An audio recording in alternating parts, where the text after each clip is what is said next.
Today, let's talk about focus. We do not experience life. We experience what we focus upon.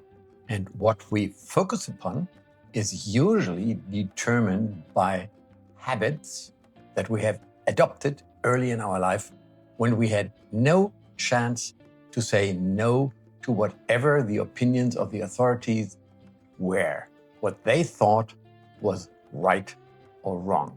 When you've been told, watch your steps again and again, then you automatically adopted the idea that normal life, that a simple activity like walking can be dangerous. Same with climbing trees.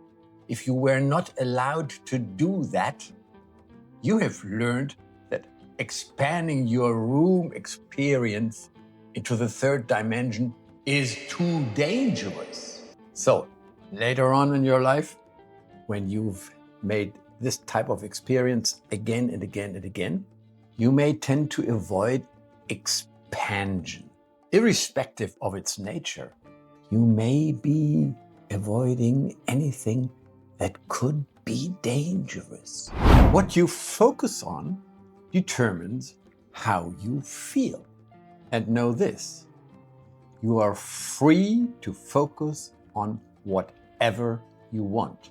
So you better make sure that you focus on something that makes you feel good.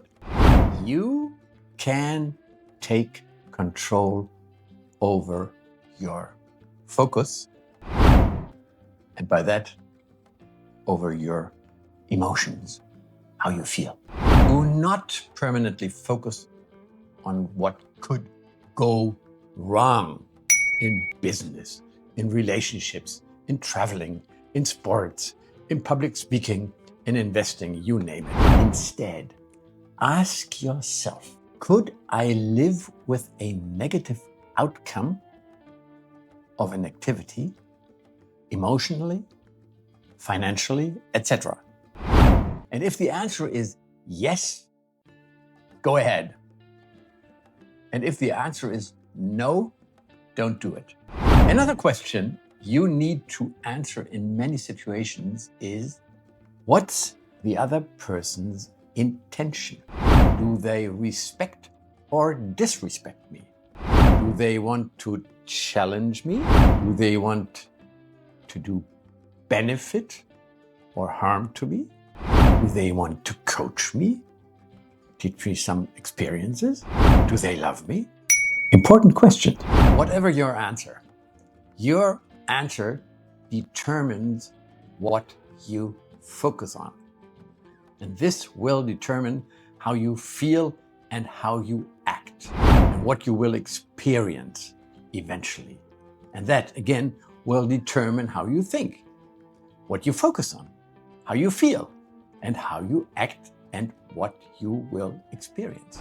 This can be a vicious circle, and you spiral downwards, or it can be an uplifting and upbeat experience, and you spiral upwards. The one single fact that I'd like to hammer into your mind is, you decide what you focus upon, and therefore what you manifest in your life.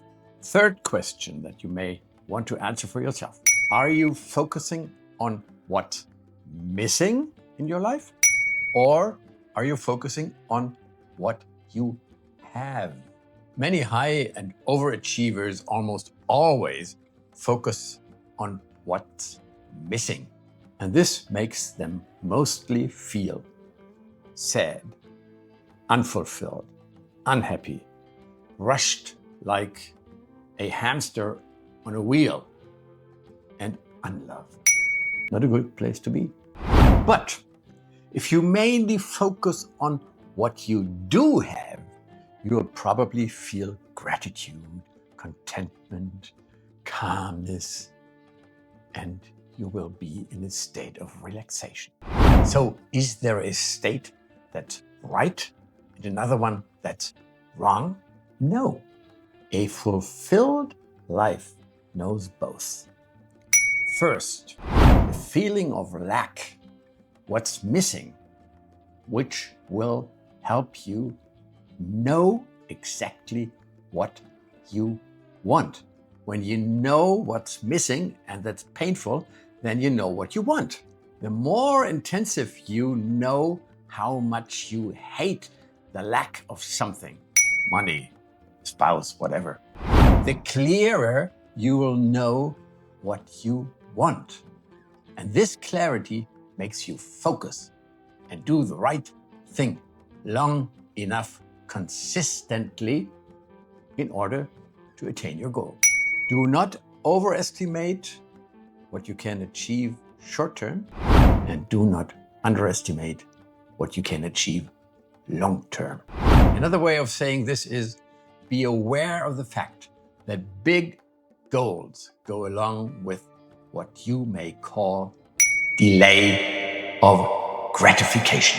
Second, know when it's time to be grateful for what you have and be relaxed.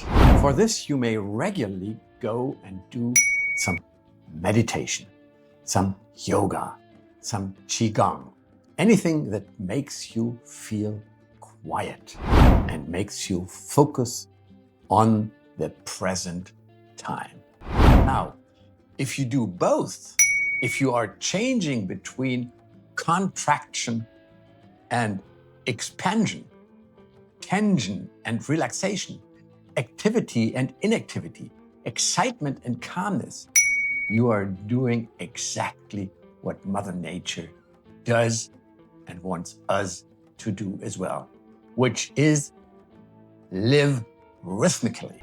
A few examples: the tides with ebb and flow, calm and storm, rain and sunshine, the seasons with winter, spring, summer, and fall.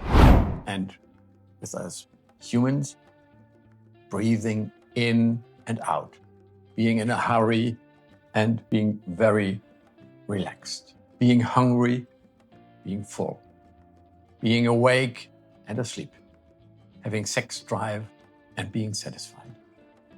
All of this is always changing and following a rhythm. And that's good, because this is what Mother Nature wants us to do and be.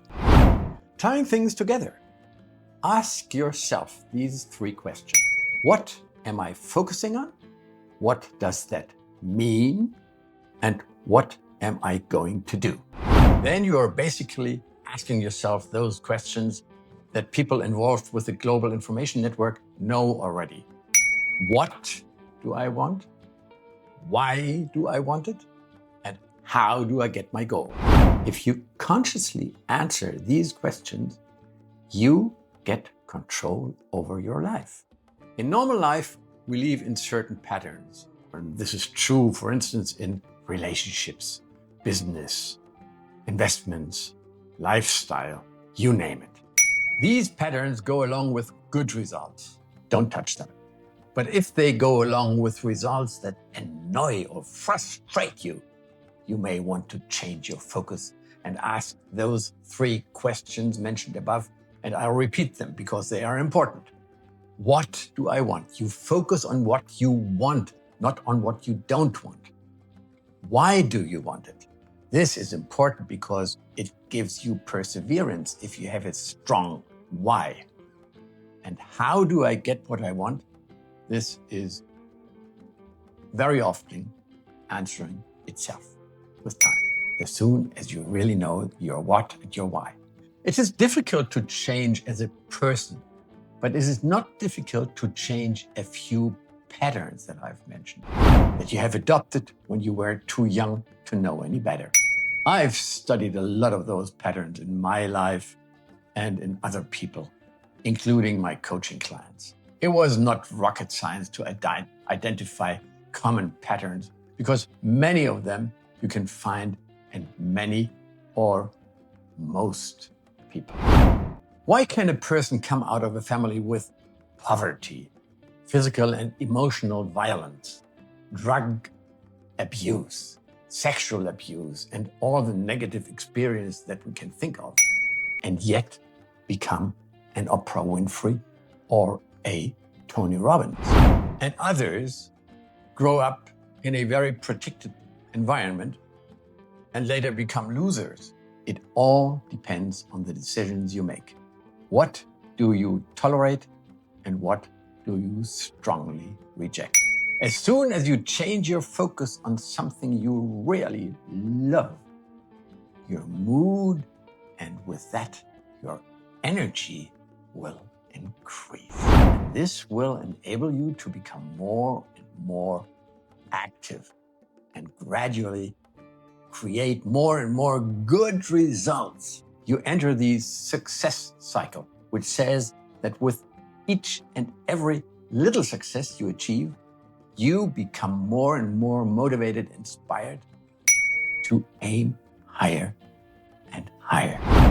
You develop a success habit, a success pattern. This means in a difficult situation, you don't ask everybody else what has to be done, but say, get out of my way. I'll find this situation. That's the availability of energy. But look around the people around you. They are compliant with a low energy level because everybody else is at a low energy level. So that's normal, that's just life. They sit in front of a huge TV screen for hours and follow what the people behind scenes want them to feel. You are a victim, poor you. You are powerless. You can't change anything in your life because the circumstances are just the way they are. Losers react. They are victims. They have no options to choose among possibilities. Leaders anticipate. Good times or situations tend to create weak people, and weak people create bad times. Challenging times or situations create strong people, and strong people create good times. History has shown this to be true again and again and again. So think about it.